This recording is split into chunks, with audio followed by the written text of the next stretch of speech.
आज हमको जो बात करनी है किस में करनी है, ट्रायल बैलेंस में, ठीक है।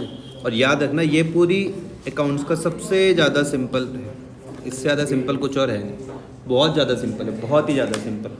समझ में आ रहा?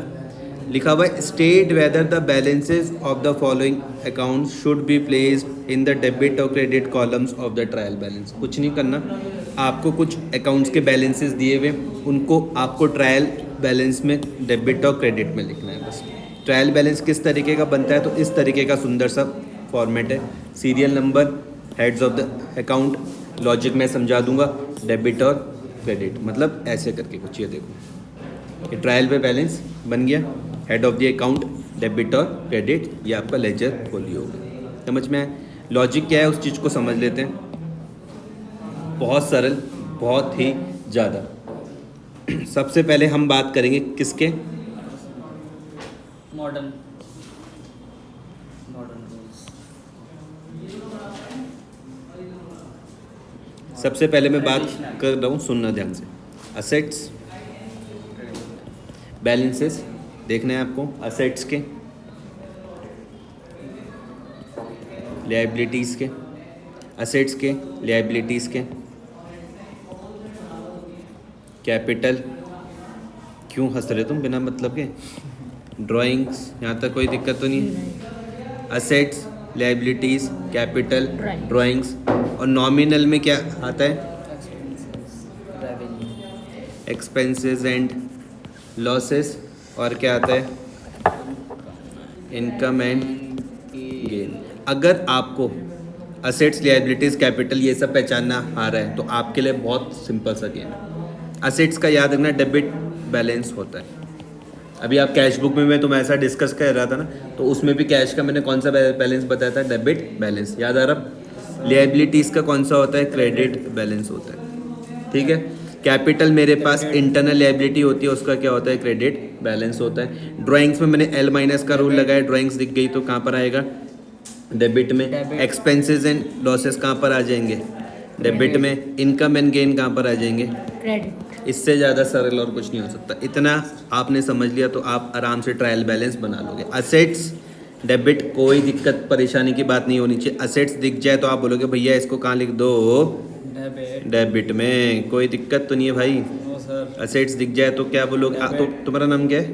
प्रीत। तो प्रीत, असेट्स तुमको दिख जाए तो तुम उसको कहाँ पर लिखोगे भाई? डेबिट। डेबिट में। ड्राइंग्स दिख जाए तो कहाँ लिखोगे? डेबिट। कोई दिक्कत तो नहीं है? एक्सपेंसेस या लॉस दिख जाए तो कहाँ लिखोगे? पक्का? अगर तुमको दिख जाए लायबिलिटीज़, क्या दिख जाए? क्रेडिट। तो कहाँ लिखोगे? क्रेडिट। कैपिटल दिख जाए तो कहाँ Credit. लिखोगे? कोई दिक्कत? इनकम एंड गेन दिख जाए तो कहाँ लिखोगे? इससे ज़्यादा सरल कुछ और हो सकता है? नहीं। नहीं हो सकता, बहुत ज़्यादा सिंपल है। ये लॉजिक हो गया इसका, ठीक है मैडम? सिंपल।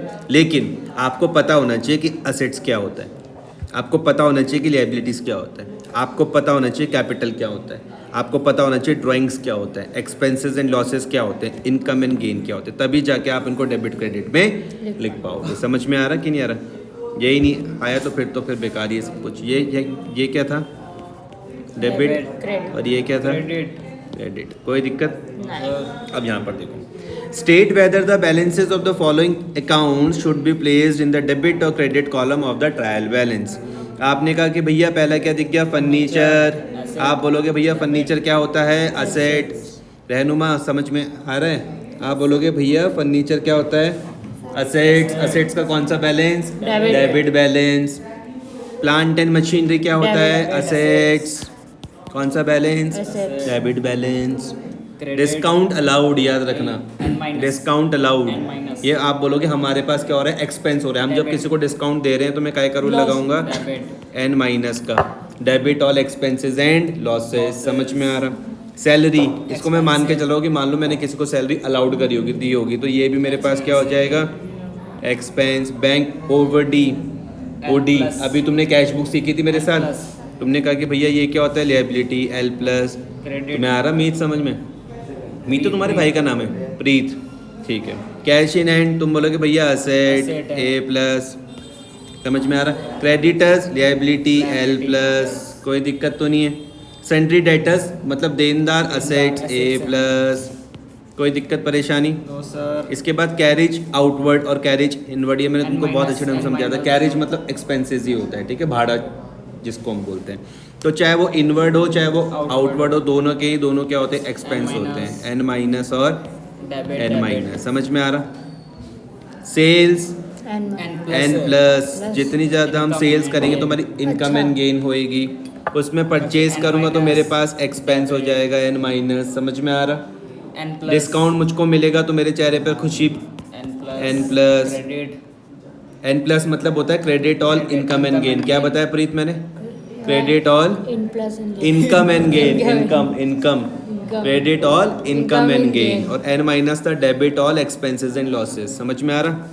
इंटरेस्ट मिल जाएगा तुमको तो तुम्हारे चेहरे पे खुशी मिल जाएगी, तुम बोलोगे भैया N plus credit all income and gain. N minus interest देना पड़ गया अगर तो काय करो लग N जाएगा minus। N minus debit all expenses and losses. तुम्हें आ रहा है रहनुमा समझ में? एन माइनस बैड डेट्स मतलब वो पैसा जो डूब गया। लॉस हो डेटर्स जो तुम्हारे पैसे दे नहीं रहे, ये भी मेरे पास N क्या हो minus। जाएगा? नुकसान। कोई दिक्कत परेशानी? ध्यान से मेरी बात समझना। अब तुमको पता है कि भैया असेट्स को मैं कहाँ पर लिखता हूँ? डेबिट डेबिट असेट्स का कौन सा बैलेंस होता है? आप बोलोगे Debit। भैया असेट्स का कौन सा बैलेंस होता है? Debit। डेबिट। तो तुम्हें लग रहा होगा कि चल इसे थोड़ा बहुत तो आता ही है। असेट्स का ये तुमको दिख रहा है डेबिट। कोई दिक्कत? No sir. ये फर्नीचर, पहली चीज में कोई दिक्कत नहीं आ रही तुमको समझ में? फर्नीचर समझ में आ रहा? Yes, sir। असेट्स का लॉजिक डेबिट में समझ में आ रहा? कोई दिक्कत तो नहीं है? No sir. Plant and machinery, assets debit plant and machinery asset debit में। कोई दिक्कत परेशानी? डिस्काउंट अलाउड नॉमिनल है, खर्चा होता है ना। जब हम एक्सपेंस करेंगे, जब हम किसको डिस्काउंट देंगे तो मेरे पास क्या हो खर्चा। जाएगा? एक्सपेंस। तो डिस्काउंट अलाउड एक्सपेंस में कहाँ पर लिखता हूँ? डेबिट में। यहाँ तक कोई दिक्कत परेशानी तुमको नहीं आनी चाहिए। डिस्काउंट अलाउड में कोई दिक्कत नहीं आनी चाहिए तुमको, पक्का? सर। ये समझ में आ गया? Yes sir. सैलरीज भी मेरे पास एक्सपेंसेस हैं। सैलरीज भी यहाँ पे देखो तुमने खर्चा। क्या बताया था, जब मैं किसको सैलरी दूंगा तो मेरे पास क्या हो जाएगा? खर्चा हो जाएगा। तो ये देख लो एक्सपेंसेस हैं, हम इसको कहाँ पर लिखेंगे? डेबिट में। कोई दिक्कत परेशानी? No sir. बैंक ओवरड्राफ्ट याद रखना मेरे पास क्या होती है? लायबिलिटी। तो देखो कहाँ पे लिखा हुआ मैंने? क्रेडिट में। बैंक ओडी कहाँ लिखा हुआ? क्रेडिट कोई दिक्कत परेशानी? No sir. Cash in hand, cash in hand आपको पता है क्या होता है? Asset A plus. और असेट में कहाँ पर लिखता हूँ? डेबिट कोई दिक्कत परेशानी? सर। क्रेडिटर्स मेरे पास लायबिलिटीज लायबिलिटी कहाँ पे लिखता हूँ? एसेट्स क्रेडिट में। तो क्रेडिट क्रेडिटर्स मेरे पास क्या होते हैं? लायबिलिटीज। लायबिलिटीज में कहाँ पे लिखता हूँ? क्रेडिट क्रेडिट में। में। समझ में आ रहा? ये तुमको ध्यान में रखना है भाई, जो चीज़ें मैंने समझाई ना इसको ध्यान में रखो, बाकी सब क्वेश्चन आराम से सॉल्व हो जाएगा आपके पास। सन्ड्री डेटर्स मतलब देनदार, ये मेरे पास क्या होते हैं? असेट्स। सन्ड्री डेटर्स मेरे पास क्या होते हैं? Assets assets. असेट्स में कहाँ पे लिखता हूँ? देखो Debit। डेबिट में। समझ में आ रहा? कैरिज आउटवर्ड हो चाहे इनवर्ड हो, दोनों ही खर्चे होते हैं। कैरिज Debit में। इनवर्ड हो चाहे आउटवर्ड हो, भाड़ा ये भी खर्चा डेबिट में, इनवर्ड होगा वो भी खर्चा, दोनों के दोनों डेबिट में। कोई दिक्कत तो नहीं है? सेल्स करूँगा तो मेरी इनकम होएगी। क्रेडिट सेल्स करूँगा तो मेरी क्या होएगी? Income। इनकम होएगी। देखो मैं उसको क्रेडिट में लिख रहा हूँ। अगर मैं परचेज करूँगा तो भैया मेरे पास Minus। एक्सपेंस हो जाएगा। देखो मैं उसको डेबिट में लिख रहा हूँ। समझ में आ रहा? मुझको अगर डिस्काउंट मिल गया, मुझको अगर डिस्काउंट मिल गया, मैं कहाँ पे लिखूँगा? इनकम ही तो है डिस्काउंट में मिलना, sir। क्रेडिट में लिखूँगा। इंटरेस्ट मिलेगा वो भी मेरे पास इनकम में कहाँ लिखूँगा? क्रेडिट में। इंटरेस्ट किसी को देना पड़ गया भाई अगर, माइनस डेबिट तो एन माइनस कहाँ लिख दूंगा? Expense debit. और अगर मेरे बैड डेट्स मतलब होता है डेटर्स, वो दिन रुक जाओ ना, डेटर्स मेरे पास मतलब बैड डेट्स मतलब वो डेटर्स जो डूब गए हैं। समझ में आ रहा? उनको मैं कहाँ पे लिख दूंगा? लॉस हो गया मेरे पास डेबिट में। कोई दिक्कत तो नहीं है? नहीं। No sir. ये पूरा कर लोगे? Yes sir. इसी के बेसिस पर तुमको क्या करना है? ट्रायल बैलेंस बनाना है। क्वेश्चन तुमको दिया हुआ है, ये तुम्हारे लिए होमवर्क है, ये आपके लिए होमवर्क है, ठीक है? यहाँ पर इस क्लास को रोक लेना, क्वेश्चन यहाँ पे तुमको दिख जाएगा। आराम से यहाँ पर इसको पूरा कंप्लीट करना, दिमाग लगा के चलना। सबसे पहले देखो इसको दिमाग में सेट कर लो, जल्दबाजी नहीं करनी। असेट्स कहाँ आएगा? लायबिलिटीज़ कहाँ आएगा? कैपिटल कहाँ आएगा? ड्राइंग्स, एक्सपेंसेस एंड लॉसेस, इनका रूल बता इनकम एंड गेन, इस चीज़ को देख लेना। समझ में आ गया? रूल लिखा दो ना, पता चल जाएगा उनको। उसके बाद इसको भी यहाँ पे ढंग से कर लेना। ये मैंने सारा का सारा ढंग से समझा लिया, इसमें भी मैंने चर्चा कर ली। कर ली है। अब यहाँ पर आराम से क्लास को रोकना, यहाँ पर कैपिटल तुमको पता है कहाँ आएगा, डेटर्स तुमको पता है कहाँ आएगा, फिक्स्ड असेट्स कहाँ आएंगे पता है तुमको, सेल्स भी पता है। रिटर्न आउटवर्ड मतलब क्या होता है? आउटवर्ड मतलब रिटर्न आउटवर्ड मतलब होता है परचेज रिटर्न। रिटर्न आउटवर्ड मतलब क्या होता है? Purchase return. क्या बोलता हूँ मैं इसको? Purchase return. और परचेज रिटर्न मेरे पास कहाँ आती है? क्रेडिट में आती है, ठीक है। बिल्स पेबल, बिल्स पेबल मेरे पास लायबिलिटीज होती है, याद रखना। बिल्स पेबल मेरे पास क्या होता है? लायबिलिटीज। और लायबिलिटीज कहाँ आती है? क्रेडिट में। बैंक ओडी आपको पता है। ओपनिंग स्टॉक कहाँ पर आता है? डेबिट में। डेबिट में आता है। समझ में आ गया? स्टॉक चाहे कोई भी हो, चाहे ओपनिंग हो चाहे क्लोजिंग हो, दोनों के दोनों कहाँ पर आएंगे? डेबिट में ही आएंगे, बैलेंस ब्रॉट डाउन। ठीक है। ओपनिंग स्टॉक कहाँ पर आएगा? क्रेडिटर्स तुम्हारे पास लायबिलिटीज होता है, परचेजेस तुम्हारे पास एक्सपेंस होकर, रुक जाओ। रिटर्न इनवर्ड मेरे पास क्या हो जाएगा? Sales return. क्या हो जाएगा? Sales return. समझ में आया? ये कहाँ पर आता है? डेबिट में आता है। वेजेस एंड सैलरी खर्चा हो गया, एक्सपेंस। बी आर हमारे पास असेट्स होते हैं, वो बिल जिसमें मुझको पैसा मिलना हो।